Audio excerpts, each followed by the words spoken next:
Hello there, my name's Janine, welcome to my Thursday Night Live.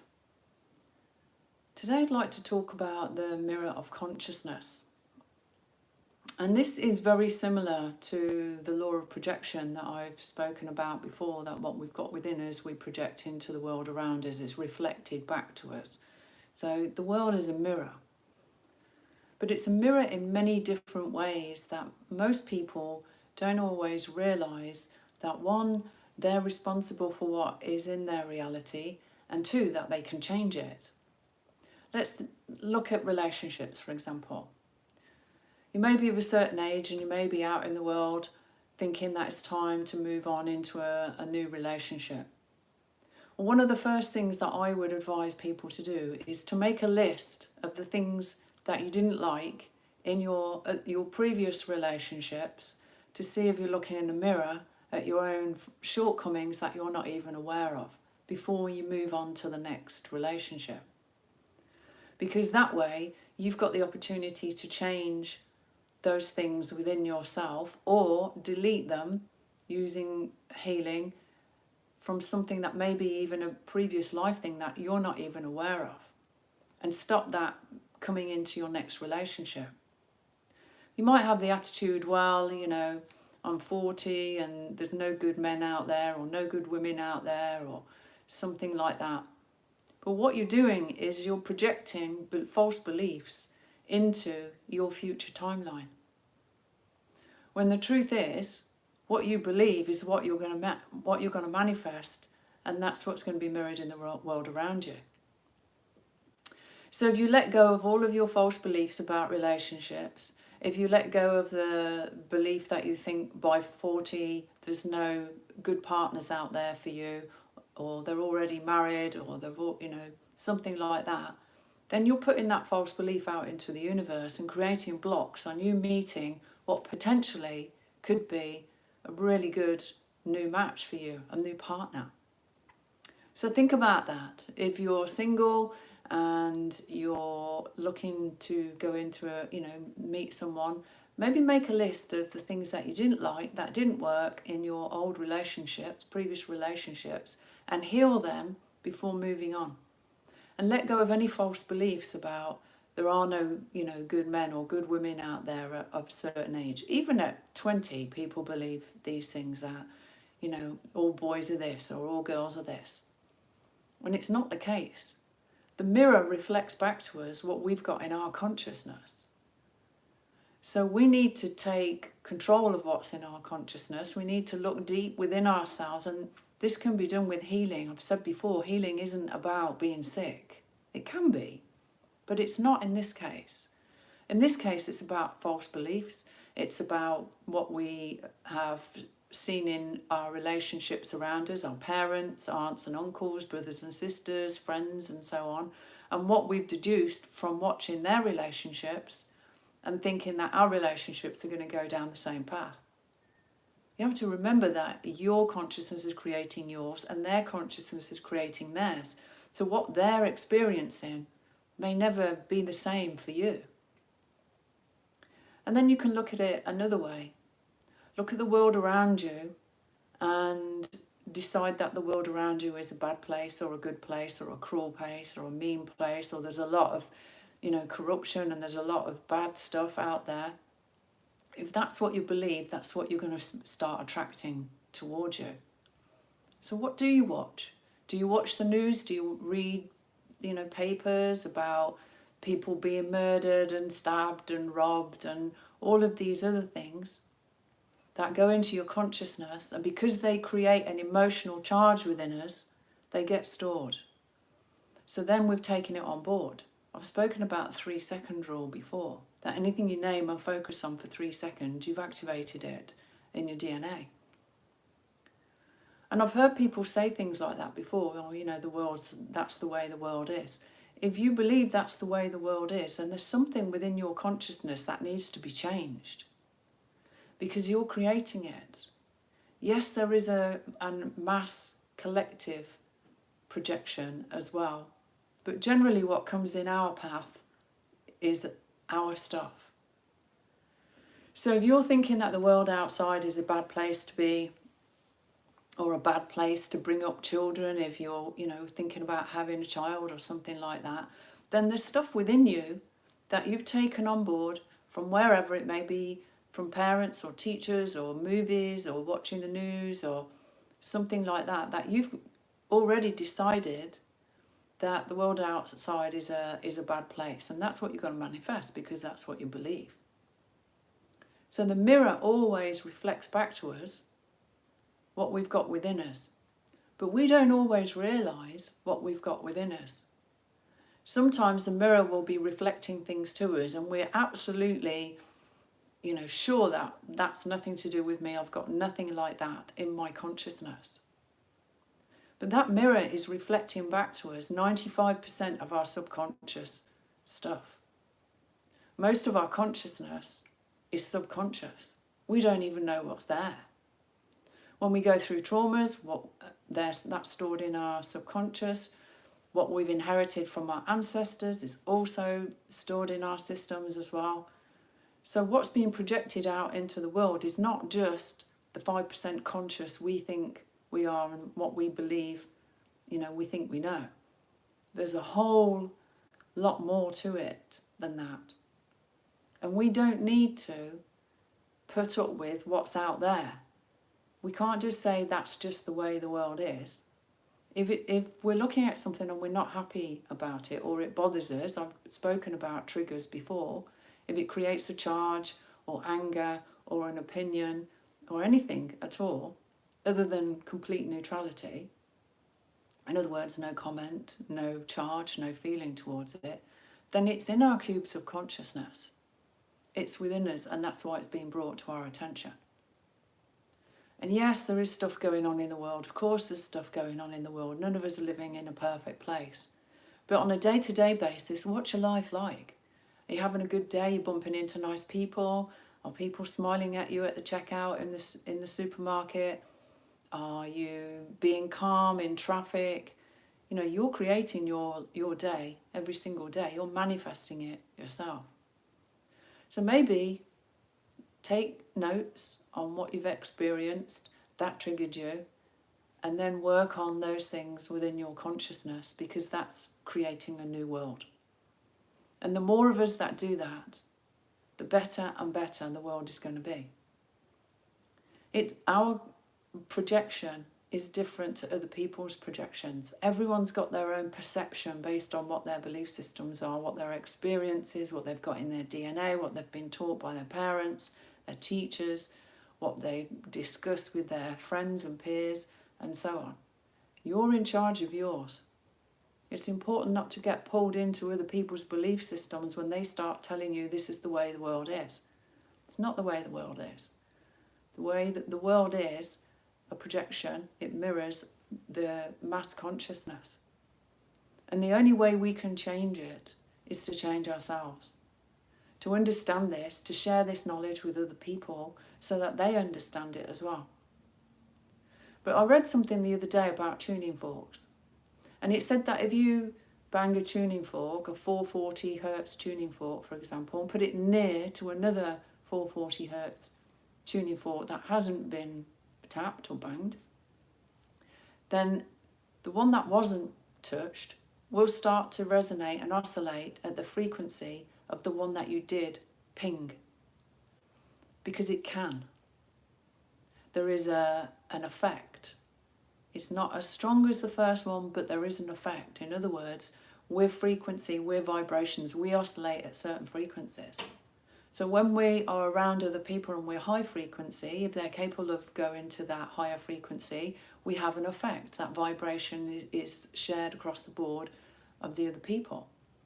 But if that tuning fork is a 440 tuning fork and you ping it and there's one next to it that's only 360, then the 360 one's not going to be able to pick up on those oscillations, those vibrations, because it's not capable of going to that level of frequency. And the same goes with people. There are a lot of people on the earth today, nearly 8 billion people. And we all oscillate, we all vibrate at certain frequencies, depending on how pure our minds and hearts are and what we put into our bodies and what we watch on television and what books we read and what music we listen to, everything in our environment is affecting our frequency, how we oscillate. But we can't make other people vibrate at our frequency if they're not capable of doing it. And why wouldn't they be capable of doing it? Well, they wouldn't be capable if they were newer souls. Not every soul on this planet has had thousands of lifetimes or even hundreds of lifetimes. Some souls are resonating at 360 hertz and not 440. And you can pick up pretty quickly when you're talking to people on whether they get what you're trying to share with them. But it doesn't mean not to share it, because how will you find out if you don't share things? How are we going to find out that people aren't ready to hear it or are ready to hear it? If we don't share information, if we don't share the knowledge of the law of projection and what we've got within us is projected in the world around us. And when we're judging people, we're looking in a mirror. How many times have you looked at somebody and judged them or had an opinion on them? That's a trigger. That's a charge. So whatever that is, whether you're looking at people and thinking that they're greedy or that they're manipulative or so on and so forth, that judgment means there's something in your cubes of consciousness that's created a charge with you that you even feel you need to say it. This is why really wise people, enlightened people, don't get involved in arguments. They're always on the fence.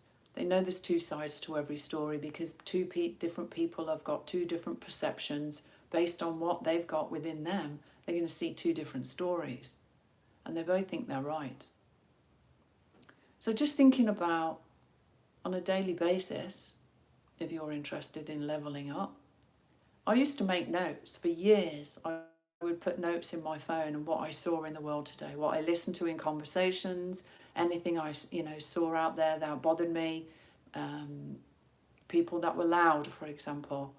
I always found it a bit overpowering.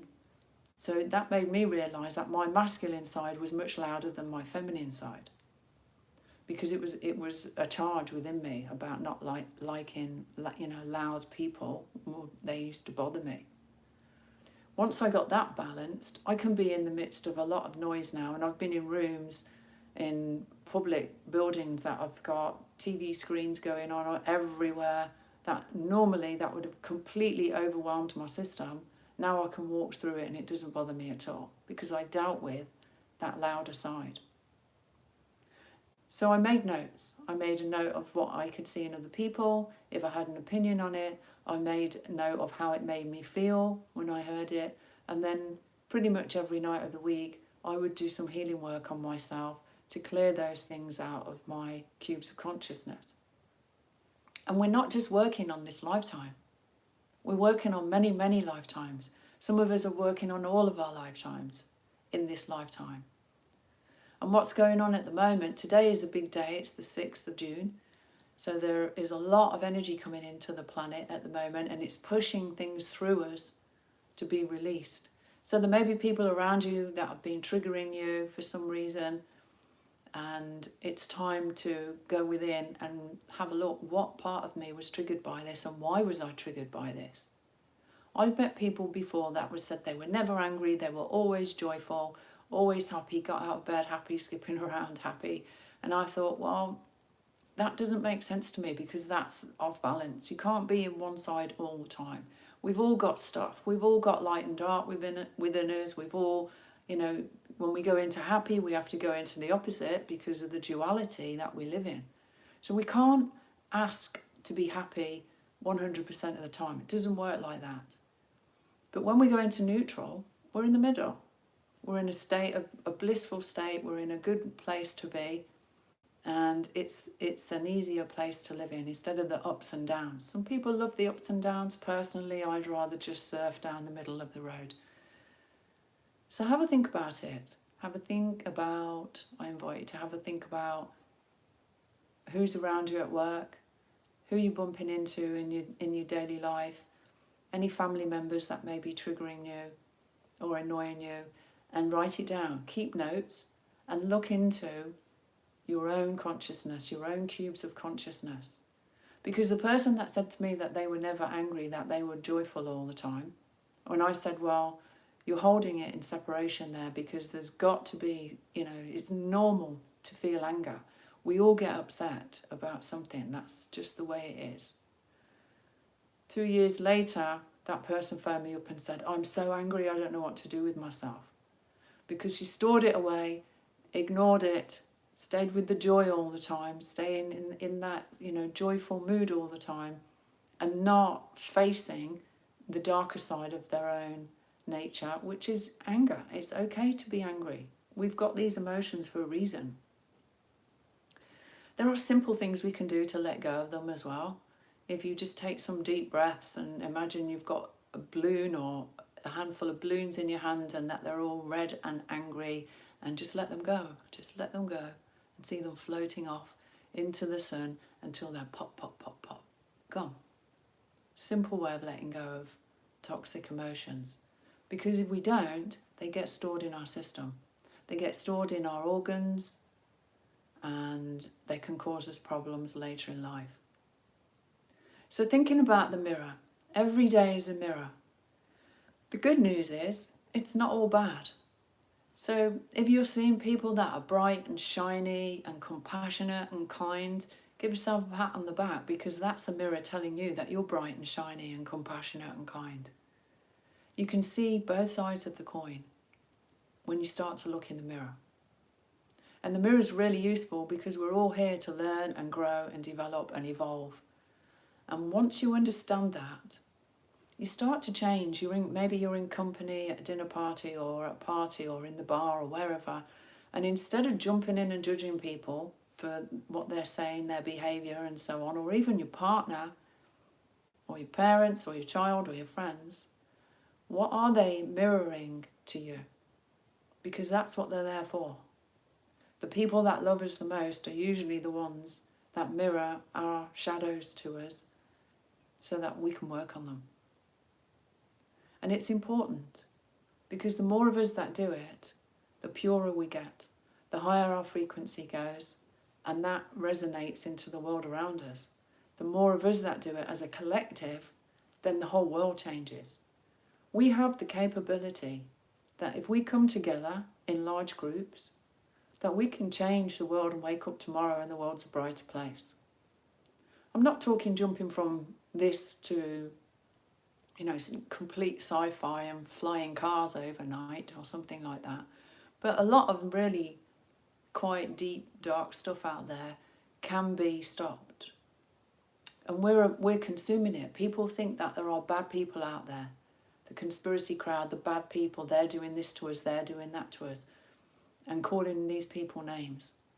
When in truth, they're just a reflection of our own corruption, our own shadow selves. And where are these shadow frequencies coming from? Think about the movies you watch. Do you watch movies about violence? Do you watch movies about war, sexual crime, other, raping movies, things like that? 3-second rule, guys. And it goes in, and then it becomes a projection and starts being mirrored into the world around us. So all of this talk out there about, the bad guys out there, these people being the bad guys, I'm not going to mention any names. It's not them. We've created them. We manifested them with our own shadow selves.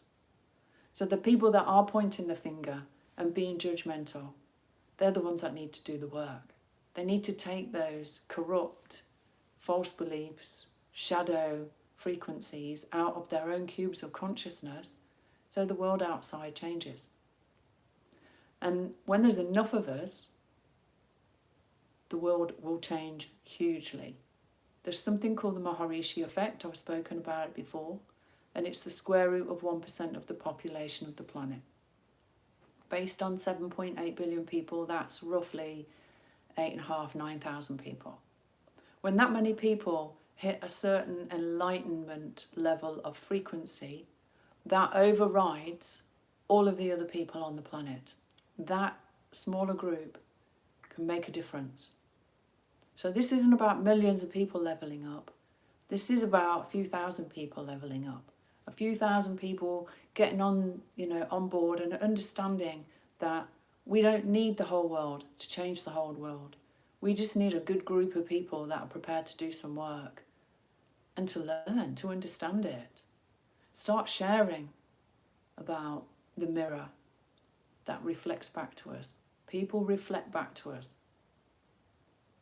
Even things on the news can reflect back to us. If you're watching stuff like that and it makes you angry, why is it making you angry? What's in your system that makes you even want to watch it in the first place? I remember when I was a teenager, my dad used to love to watch the news at 6 o'clock news every day, and it used to upset me so much. I really didn't enjoy watching it, and it was always on TV while we were having dinner, and it used to bother me. It's not something that I've ever been drawn to, and neither are newspapers. So have a think about what you're putting into your consciousness. Have a think about what's already in your consciousness. What is being projected into the world around you? Let go of any false beliefs of the world is the way it is. That's just the way it is, because that's not just the way it is. It's the way we are. And if enough people understood that and started working on themselves, getting rid of their own trauma, getting rid of their sexism, their racism, and all of these other problems that we see in the world, their own greed, materialism, lies, manipulation, control, and all of these things, playing the game, then if we heal that in ourselves, and there are enough of us doing it, the world is going to become a much better place very, very quickly. But you're in control of it. You're the one with the power. Collectively, we are the Godhead. What people call God is the collective consciousness. And we're all a particle of that. So have a think. Maybe start to take notes on what you're seeing going on around you, what triggers you, what makes you angry, what makes you want to force your opinion on other people or judge other people's decisions. And they're the things to work on in yourself. I hope this was interesting. Thanks for joining me. And if you'd like to know more, there should be a link below to my website. And hopefully you can check out my Patreon channel as well. We come together and we do healing on this kind of thing. And we meditate together. There are many people out there saying how important it is to get the masses to meditate together and what we could do in meditation so quickly and healing as a group, a big group. So enjoy the rest of today's energies that are coming in. Have a fantastic weekend and I'll see you all again soon. Bye for now.